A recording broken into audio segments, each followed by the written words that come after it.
Je vous invite à prendre une petite cuillère et à goûter et à me faire parvenir vos remarques également. Pourtant, quand arrive le moment de comparer leur glace et une autre sans additifs, ils vont pouvoir se montrer fiers du résultat. Laquelle vous préférez? Celle avec stabilisant. Celle avec stabilisant aussi. Oui, pareil. On dirait une vraie crème glacée. D'accord. Pour eux, il n'y a pas photo. Et pour le consommateur non plus. Mais que trouve-t-on exactement dans ces additifs qui permettent de fabriquer des produits light? Et sommes-nous suffisamment informés sur leur composition?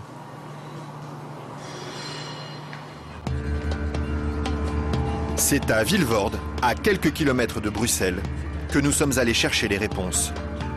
Au bout de cette zone industrielle se cache une usine très discrète, filiale d'un des plus grands groupes chimiques européens. On y fabrique l'un des additifs les plus utilisés par l'industrie, le E441, plus couramment appelé gélatine. Et le responsable commercial de l'usine, Michel Vandenberg, n'est pas peu fier de nous montrer tout ce qu'on arrive à fabriquer avec son produit miracle. Alors je vais vous montrer quelques exemples des principales applications de la gélatine. On a vraiment le secteur alimentaire qui est l'application la plus importante au niveau mondial. Alors vous avez ici tous les produits gélifiés. Le premier marché pour lui, ce sont les bonbons. Mais on trouve aussi sa gélatine dans des gélules pharmaceutiques, des pellicules photos et même des shampoings. Dites-moi, il y en a vraiment partout de produits finalement. Ce serait pas mal qu'il y en ait partout. Mais pour ça, il faut produire toujours plus. Alors ici, l'usine tourne à plein régime. Et la fameuse gélatine de Michel Vandenberg, la voici qui sort, tout au bout de la chaîne. Voilà. Ça c'est la fameuse gélatine. Ça c'est la gélatine. Ce sont ces spaghettis qui collent aux doigts. Il faut à peu près 3 à 4 jours pour arriver jusqu'ici. De la préparation de la matière première jusqu'à le séchoir ici.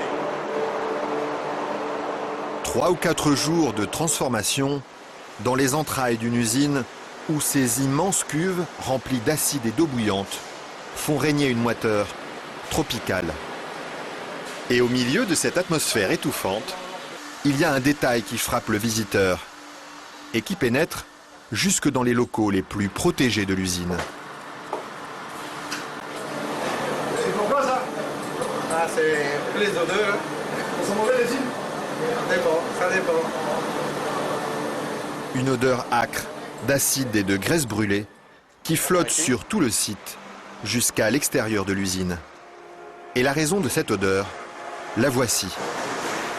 C'est la matière première avec laquelle on fabrique la gélatine. Ça c'est la matière première. Nous traitons donc la couenne, la peau de porc.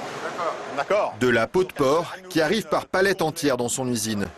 Une matière première qui ne lui coûte presque rien et qu'il achète dans toute l'Europe. Ceux-ci viennent de Hongrie. Ça vient de Hongrie, d'accord. Voilà. Et tous les jours, près de 150 tonnes de couenne de porc attendent dans ce hangar d'être dévorées par un monstre d'acier au nom évocateur, Dinosaurus.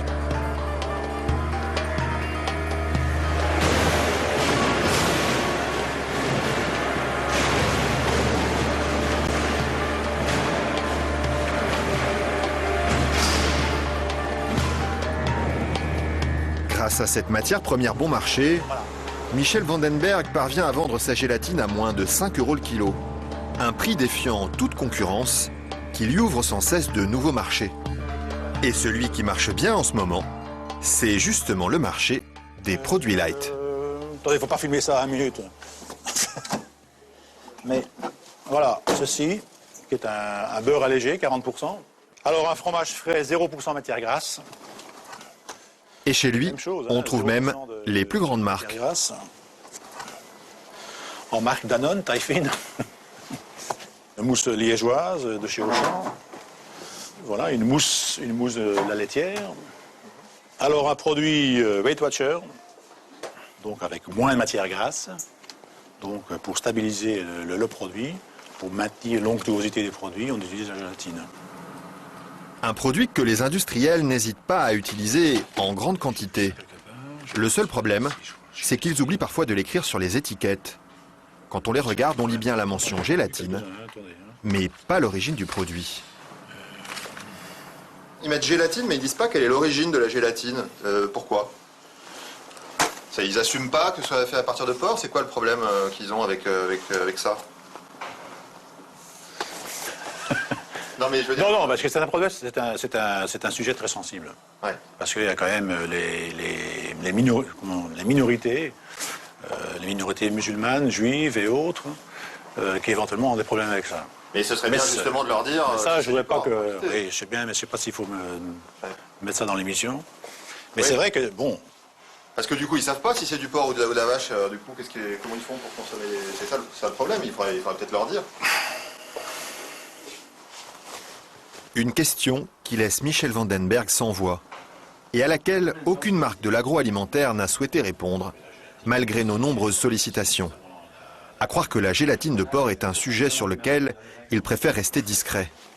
Maintenant, si vous faites une mousse au chocolat chez vous à la maison, moi j'en fais chez moi aussi, je n'utilise pas de gélatine. Hein, mais... Pourquoi ils en utilisent, eux, les industriels, alors? Et si Michel Vandenberg n'utilise pas de gélatine, c'est que pour manger sans gras, nous ne sommes pas forcément condamnés à consommer toujours plus d'additifs. Il existe d'autres solutions. Mais pour les connaître, ce n'est pas dans une usine qu'il faut se rendre. C'est dans une cuisine.